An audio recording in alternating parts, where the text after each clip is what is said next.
Thank you for taking time to learn about a great man who served the society and was persecuted for it. Although it is a globally accepted phenomenon that washing your hands thoroughly is a healthy habit and could save your life, back in 1840s, before the invention of microscope or the field of microbiology or even the specific germ theory, one man tirelessly advocated the significance of washing hands, for which he was murdered by his contemporary scientists and doctors. However, before his death, at a great personal cost, he saved lives of thousands of new mothers, aka puerperal women, and after he was murdered, his observations revolutionized the field of biology by his successors such as Louis Pasteur and others. So let's learn about this great man whose life's work gave us the biggest weapon which we now employ every day as our first line of defense in a war with coronavirus: the hand washing. Born on July 1st, 1818 in the neighborhood of Buda, Hungary, today part of Budapest, Ignazsemmelweis was the fifth child out of 10 children. Semmelweis is a very logical man and always ready to fight for the truth and justice even in the face of overwhelming odds. This very nature made him study law at the University of Vienna in the autumn of 1837. However, he later switched to medicine. He was awarded his Doctor of Medicine degree in 1844 and later specialized in obstetrics. Now, before we jump into the main story, we have to discuss a few terms that would help you get more involved with his life story. Puerperal woman, derived from the word puerperium, the period of about 6 weeks after childbirth during which a mother's reproductive organs return to their original non-pregnant condition. So the women in this phase are known as puerperal women. The fever which causes them high mortality is called puerperal fever, also known as childbed fever. Midwife. A midwife is a health professional who cares for mothers and newborns around childbirth. The education and training for a midwife is similar to that of a nurse, in contrast to a physician who in general has higher level of education and expertise. Mortality rate, the number of deaths per total population generally calculated on a percentage basis. Obstetrics, a branch of medicine and surgery concerned with childbirth and care of women giving birth. Bloodletting, it is a withdrawal of blood from a patient through cut or leeches to prevent or cure illnesses and disease. It is a medieval practice and has no merit. Now let's get back to our story. Semmelweis was appointed as an assistant to Professor and later Director Johann Klein in the first obstetrical clinic of Vienna General Hospital on July 1846. His core responsibilities include autopsies, supervising difficult deliveries, teach students of obstetrics, and keep records. There were 2 maternity clinics at Vienna's hospital. The first maternity clinic where Semmelweis worked has 18% mortality rate, which is 4 times more than the second maternity clinic, which has an average of 4% mortality rate.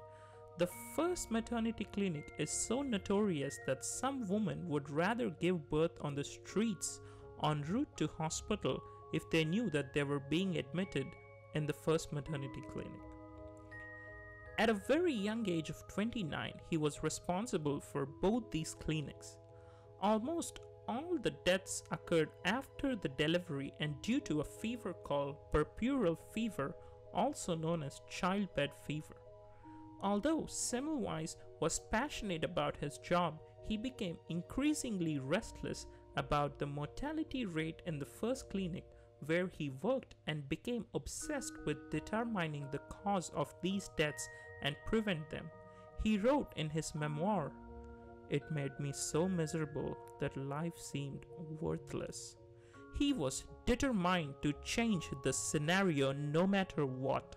Semmelweis observed that two clinics used almost the same techniques, so Semmelweis started eliminating all the possible differences, including and even religious practices, and finally zeroed in on one major difference: the individuals who worked there. Because the first maternity clinic was the teaching service for medical students, and the second maternity clinic is the instruction of midwives only, which is counterintuitive and boggled his mind because a nurse level proficiency is way more safer than a trained physician's in the first ward. And not many inside the hospital cared about this mortality rate because most of these maternity clinics were established to prevent infanticide of illegitimate children born out of wedlock, so many of these women admitted are underprivileged and even prostitutes. In return for the free services that they get, the women would be subjects for training of doctors and midwives, which was the arrangement. Ignaz began having nightmares with cries of mothers dying and begging him for help. He even reluctantly performed bloodletting following the orders of his superiors, which further escalated the mortality rate. He was relentless and kept changing every single variable he could and monitored the results. However, his biggest breakthrough occurred in 1847 following the death of his good friend Jacob Kolechka, who had been accidentally poked with a student's scalpel while performing a post-mortem examination. Kolechka's own autopsy showed a pathology similar to that of women who were dying from puerperal fever. Semmelweis then proposed a connection between cadaveric contamination and puerperal fever. He immediately concluded that childbed fever is caused by the infection of female genital organs after the child's birth because women suffer vaginal tears during delivery. These wounds provide opening for bacteria that doctors and surgeons carried out on them wherever they went, and no doctor had a clue about this process happening, including our hero Semmelweis, until now. He also observed that medical students in first maternity clinic, where high mortality rates frequent, travel between cadavers and puerperal mothers many times immediately after a postmortem without even properly cleaning their hands. He thus concluded that medical students carried cadaverous particles on their hands from autopsy room to the patients they examined in the first obstetrical clinics. This explained why the student midwives in the second clinic, who are not engaged in autopsies and had no contact with corpses, saw a much lower mortality rate. But this was just the beginning of his struggle, because he was ridiculed and laughed at every step of the way when he tried to explain this mysterious cadaveric particles, because germ theory is not a thing at that point of time. And then Semmelweis instituted a policy of using a solution of chlorinated lime, a chemical formula of calcium hypochlorite, for washing hands between autopsy work and examination of patients. Now, no one could ever figure out until this day as to how and why he designed this exact formula, because it's so brilliant that it's even used today in bleaching powder. The only explanation for coming with a chemical formula almost 200 years ago is that the chlorinated solution worked best to remove the putrid smell of infected autopsy tissue, and thus perhaps destroyed the causal, poisonous or contaminating cadaveric particles being transmitted. It's like the saying, luck favors the obsessed. The results are game-changing and obviously life-saving. The mortality rate in first clinic declined by 90%, that is, it was 18.3% in mid-May and it went down to 2.2% in June and 1.2% in July. For the first time since the introduction of anatomical orientation and in the history of Viennese General Hospital, the mortality rate of puerperal women was 0 in 2 months following his discovery and implementation of his hand-washing procedures. Unfortunately, his director, Johann Klein, dismissed these results, stating that they were purely random and unpredictable, because you see, trying to change an already made-up human mind is much harder than one could imagine. Now remember, this is the time when doctors are enjoying the demi-god-like status in society, and no one could ever dare question their procedures or principles, even if that is another doctor. There is no internet or a widely connected communication network, so he couldn't publish his observations and only state the correlation between hand washing and low mortality rate, because any attempt to causation was met with furious opposition by his fellow doctors. Though there are many reasons his superiors and other doctors believed are the reasons for this childbed fever, there are 4 infamous explanations that Semmelweis had to contest vigorously. Let's look into those 4 now ridiculous and yet then believed causes. The most famous one is the miasma theory, an ancient Greek word for pollution, miasma, a noxious form of bad air also known as night or poisonous air.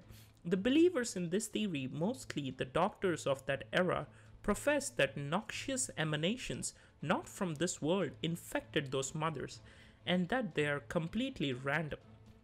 This theory is so widespread and believed even around the highest intellectual circles that it got so extended to other conditions. For example, it was believed that one could become obese by inhaling foul odor of food that was decomposing.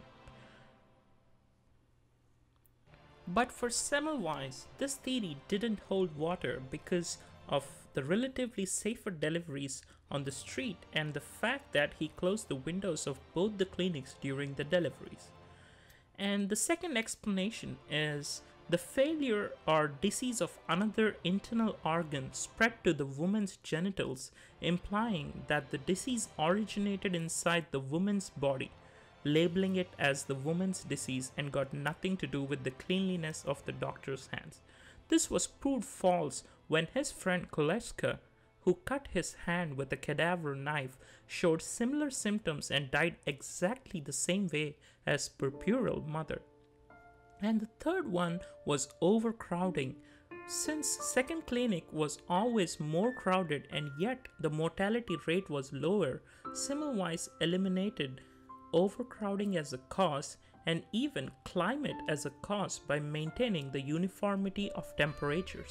And finally, this is crazy but true, the doctors equated the dying woman to a soldier on battlefield, implying that this disease is God's work and it's a price women must pay for being bestowed with the honor of being able to bring a life into the world.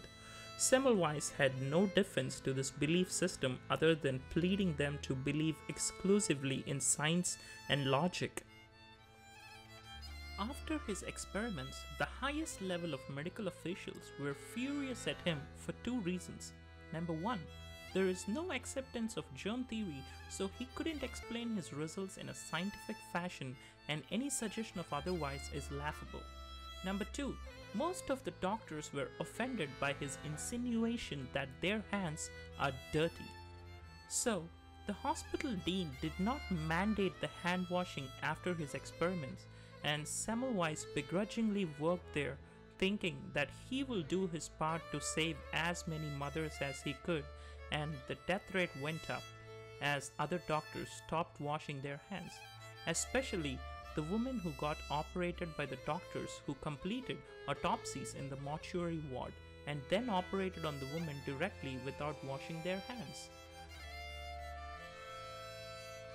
And yet, he would never let anyone near a puerperal woman if the doctor or student came directly from the moratorium during his shift without washing their hands. But sadly for the woman and himself, he could not work 24 hours a day. He lost a lot of sleep and had nightmares of screaming women who died, whom he knew would not have died if only a simple protocol of hand washing was implemented. One day, Semmelweis saw a student walking directly into the maternity ward from the moratorium and had a huge argument when the student refused to wash his hands. This infuriated Semmelweis and he forced the medical student to wash his hands thoroughly. Aggravated by Semmelweis' obsessiveness, the medical student complained to the hospital director, Johann Klein, who, as we previously stated, did not believe in Semmelweis' observations and then fired him for a lame excuse of mandating a protocol without approval from a director himself and not following a point of order. After that, Semmelweis went back to his country, Hungary, and on May 20th, 1851, he took a relatively insignificant, unpaid but honorable head physician position of obstetric ward of St. Roch Hospital. After he took over in 1851, Semmelweis virtually eliminated the disease. Statistically speaking, over a 4-year period from 1851 to 1855, only 8 patients died from childbed fever out of 934 births. That is less than 1% and 0.85% to be accurate.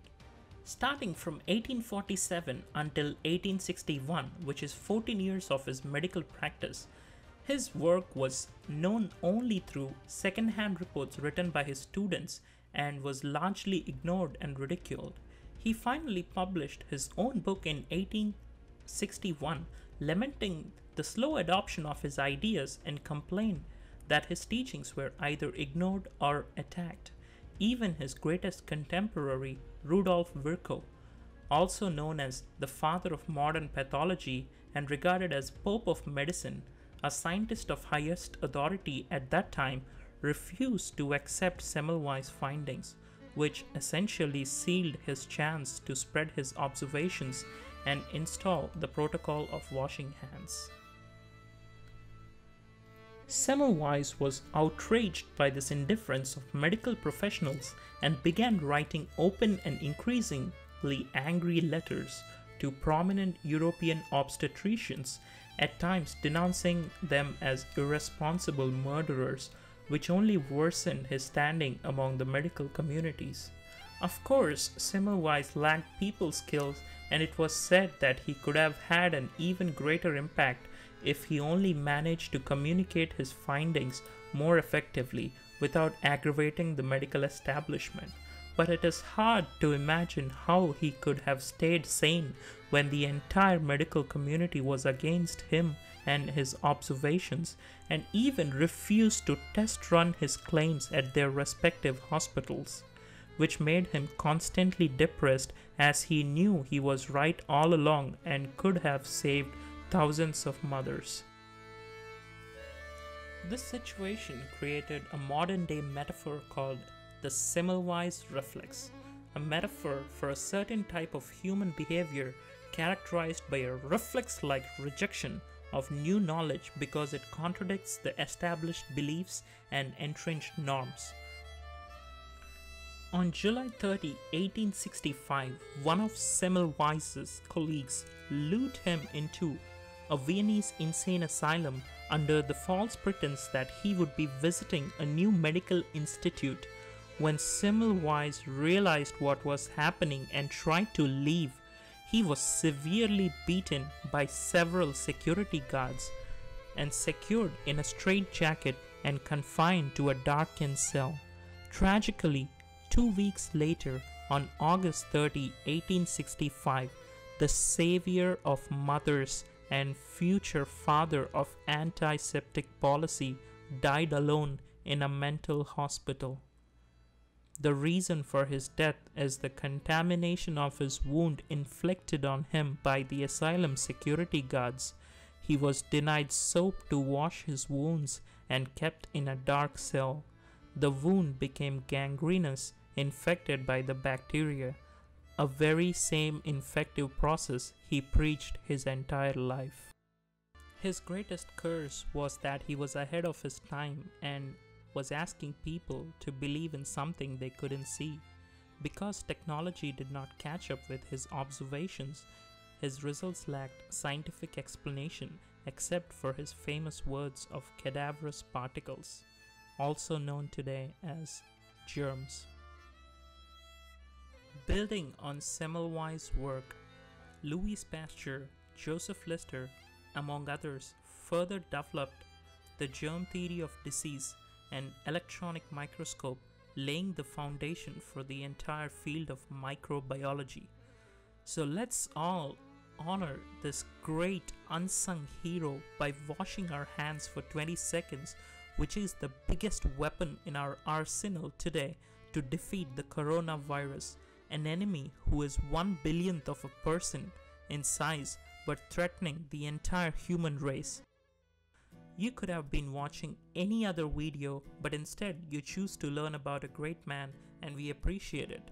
If you like this video and want to see more true stories, please subscribe and click the bell for notifications. Thank you and be safe.